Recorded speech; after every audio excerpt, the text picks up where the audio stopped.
Most people think Arizona is just a desert. Oh, they're wrong. This is one of the most surprising places on Earth. This is one of the only places on Earth where you can walk through forests of giant cacti, drive into snow-covered mountains, and stand on the edge of a canyon so vast that it reveals nearly 2 billion years of Earth's history. It is home to some of the planet's most extraordinary landscapes: the Grand Canyon, Monument Valley, Sedona, Antelope Canyon, and the Painted Desert, all within a single state. This is Arizona, a land of endless wonder. A land where ancient civilizations thrived for thousands of years before the United States existed, where nature created landscapes that seem almost impossible, and where every mile tells a story millions of years in the making.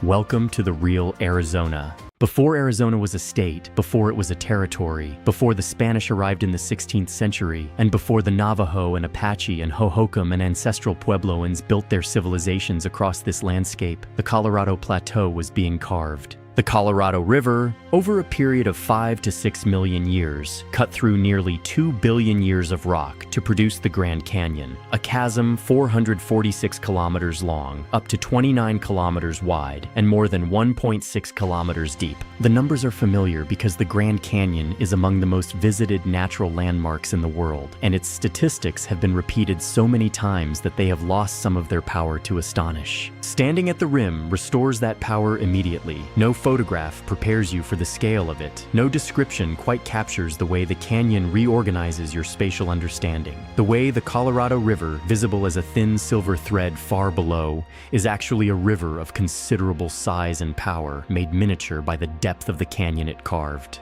The way the light changes the colors of the walls through the course of a day, from the pale gold of morning to the deep shadow of midday to the extraordinary reds and purples of late afternoon. The way the silence of the canyon, broken only by wind and the distant calls of ravens, has a physical quality, a weight, that is unlike the silence of smaller places. The Grand Canyon is not simply a geological feature, it is a record.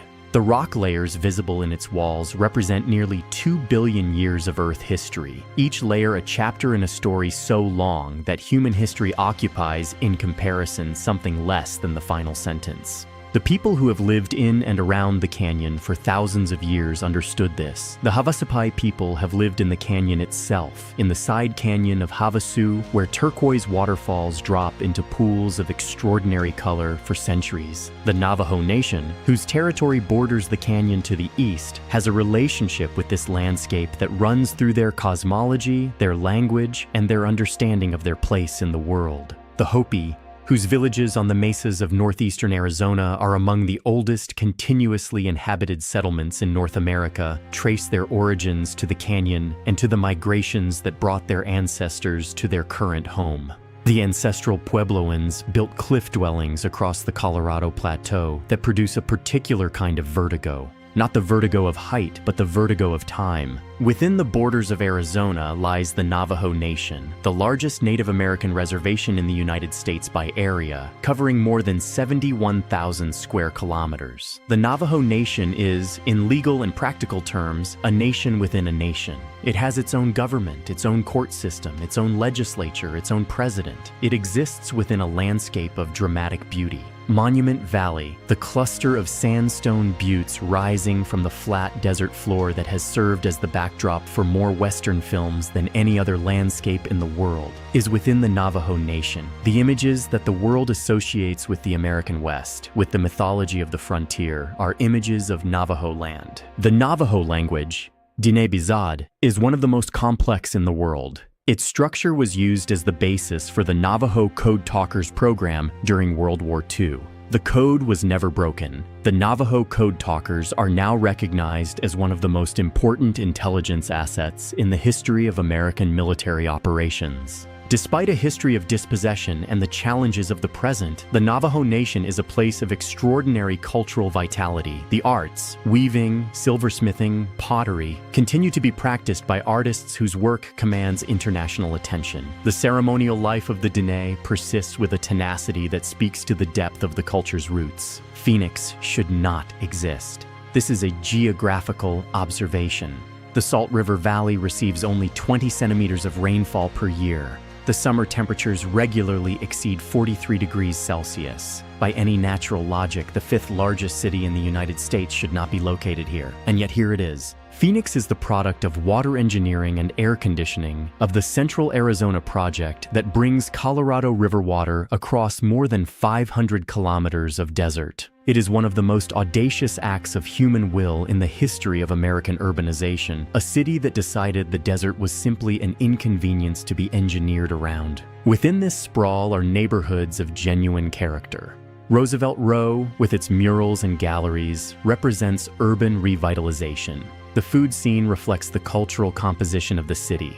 The Sonoran hot dog, a hot dog wrapped in bacon, nestled in a Bolillo-style bun, tastes like an excellent decision. These are real traditions from communities with deep roots. Tucson is the city that Phoenicians go to when they want to feel like they are somewhere real, older, more compact, more immediately connected to the cultural and ecological reality of the borderland. The University of Arizona has shaped its character, producing a population that is younger, more educated, and more culturally diverse. Tucson was designated a UNESCO Creative City of Gastronomy in 2015. This recognition reflects the depth of its food culture, drawing on traditions of Sonora and the Tohono O'odham people. The Barrio Historic District, with its adobe buildings and family-run restaurants, is a place where food and history are inseparable. If the Grand Canyon is Arizona's most famous landscape, Sedona is its most beloved. The red rock formations, the buttes and spires that glow from pale salmon to deep crimson, have made this an international destination. It is simultaneously a center for outdoor recreation and New Age spirituality centered on energy vortexes. The hiking in the red rock country around Sedona is among the finest in Arizona. Each trail reveals new compositions of rock and sky.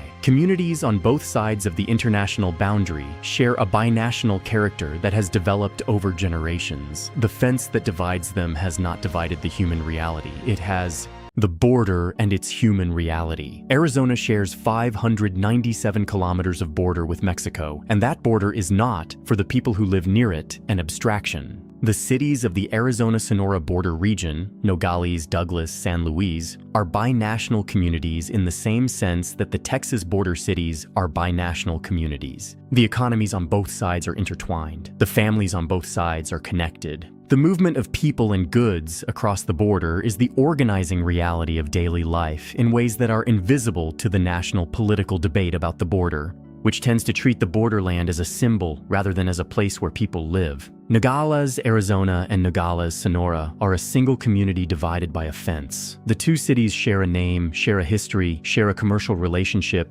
and share the particular binational character that develops over generations in communities that exist on both sides of an international boundary. The fence that divides them, built and expanded and reinforced over decades of escalating border security policy, has not divided the human reality of the community it bisects. It has simply made the connections that cross it more difficult and more dangerous. The Sonoran Desert through which the border runs is one of the most lethal terrains in North America for people attempting to cross it without authorization. The combination of extreme heat, extreme distances, and the deliberate redirection of migration routes away from urban crossing points and into the most inhospitable sections of the desert has produced, over the past 2 decades, thousands of deaths. The names and the stories of the people who have died in the desert are documented by humanitarian organizations, by journalists, and by the volunteers who place water in the desert. They are not statistics. They are people who were making a decision about risk and about hope and about what they were willing to endure for the possibility of a different life.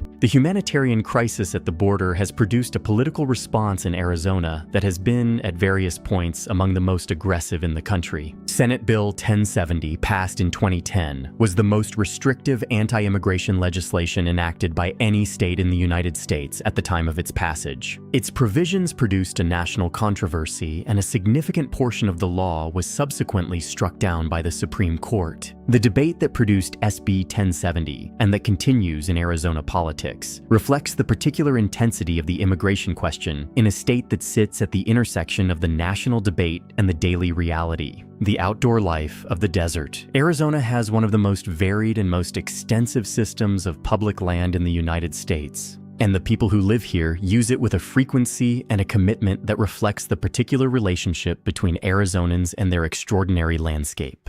The hiking culture of Arizona is serious. The trail systems of the Phoenix Mountain Preserve, the Superstition Wilderness, the Catalina Mountains, these are used year-round, with the significant caveat that summer hiking in the low desert requires the same planning and the same respect for conditions that winter mountaineering requires. The heat is not a hypothetical hazard. People die on Arizona trails every summer, primarily from heat illness and dehydration, in the same way that people die in the mountains of Colorado from avalanche. The desert demands respect in the same register that mountains do. The rock climbing community in Arizona is significant and well-developed, drawn by the extraordinary variety of rock, the granite of the Granite Dells near Prescott, the basalt of the Queen Creek Canyon near Superior, the sandstone of the Sedona area, and by the long climbing season that the climate permits. The canyoneering culture, the exploration of slot canyons through technical descents, has developed specifically around the canyon country of the Colorado Plateau, where the narrow slot canyons carved by flash floods create environments that are simultaneously extraordinarily beautiful and genuinely dangerous.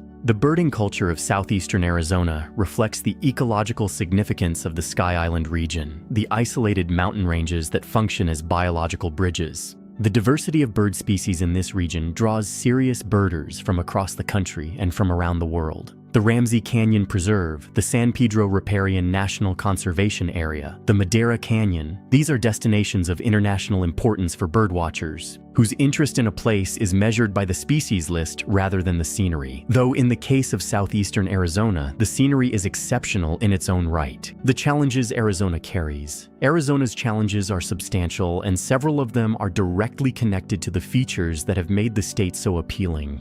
The water crisis is the most fundamental. Arizona is a desert state with a population of 7.4 million people, a population that has grown dramatically over the past half-century. The water that supports this population comes from three primary sources: the Colorado River, groundwater, and the Salt and Verde rivers, and all three are under increasing stress. The Colorado River is over-allocated. The states and nations that draw from it have legal rights to more water than the river actually contains. The aquifers have been drawn down for decades. The climate is warming in ways that are reducing snowpack and increasing evaporation from the reservoirs. Phoenix, Tucson, and agricultural communities are all planning for a future in which less water is available. The adjustments, more efficient irrigation, and water recycling are happening. They are happening too slowly for some analysts and too rapidly for some of the industries and communities that are being asked to change their practices. The heat is intensifying. Phoenix regularly experiences stretches of days in which the nighttime low temperature does not drop below 38 degrees Celsius. The urban heat island effect, amplified by concrete and asphalt and waste heat from air conditioning, produces temperatures higher than the surrounding desert. The people most vulnerable to extreme heat, the elderly, the homeless, are dying from heat illness in numbers that are increasing as the climate warms. The political divisions in Arizona reflect genuine divisions in the population between the older, whiter, more rural Arizona and the younger, more diverse, more urban Arizona. These divisions are real, and they are being negotiated through a political process that is, at the moment, unusually intense. So why do people stay in a state where the summers are brutal and the water is scarce and the political arguments are fierce?